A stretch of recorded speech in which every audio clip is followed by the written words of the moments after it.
Well, maybe just a little bit of background that Mr. Cham has commented that with his 27 years of running Potong Pasir, he feels, at least from what we read, he feels confident about running the GRC. I think that the voters of our GRC, really they want to look at results. And if they were to compare the 27 years where Potong Pasir has been under the charge of Mr. Cham, and if they compare the 27 years that Bishan-Toa Payoh has been under the charge of a PAP team, I think the difference between the two estates are very apparent, very clear for all to see. And when you think about the changes and the contrasts between Potong Pasir and Bishan-Toa Payoh GRC, it doesn't just mean that it was the government and the resources provided the government that made all the difference.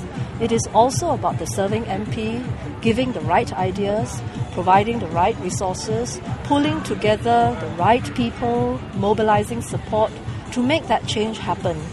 And so when you compare the two, I think the voters and the residents will be able to see very clearly for themselves that 27 years one area and 27 years another area is not the same. The second point I'd like to make is that the SPP has recently said that if they were to be able to win in this GRC, that they would put up a $2 million scholarship fund.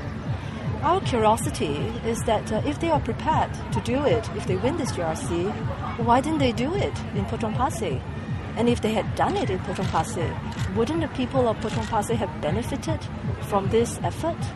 And if you look at what we have done, we didn't wait for an election to put together a community scholarship. We started raising funds way before. And by the time that we are at this juncture, in fact, we've already given out the scholarships. So I think these are valid questions that we think ought to be asked, and we hope that they will also give a response to that. We have a concern for the children of lower income families and middle income families. We want to make sure that as long as they are able to get into institute of higher learning, whether it's the ITE, the polytechnics, or it's the university, then they should be given as much support as possible and not be held back because their families have financial difficulties. So in order to put together this scholarship, we have to do fundraising. We have to reach out to our supporters, and we have to get their commitment so that this scholarship is not one-off. It supports the young person's education throughout the years of study. And this is done completely through the efforts of our supporters and the MPs coming together. This is not government funding. So we have already had this program in place since last year. We have done the rounds of interviews, selected the scholars, and about a month and a half ago, we gave out 28 scholarships to those who are at the IT and the polytechnic level, and the next stage is for us to proceed to those who are at the university level. If you would like to have more details of it, actually this is already public information.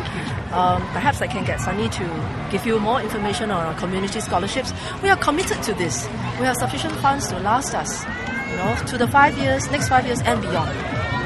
And it's already a program that is well on track.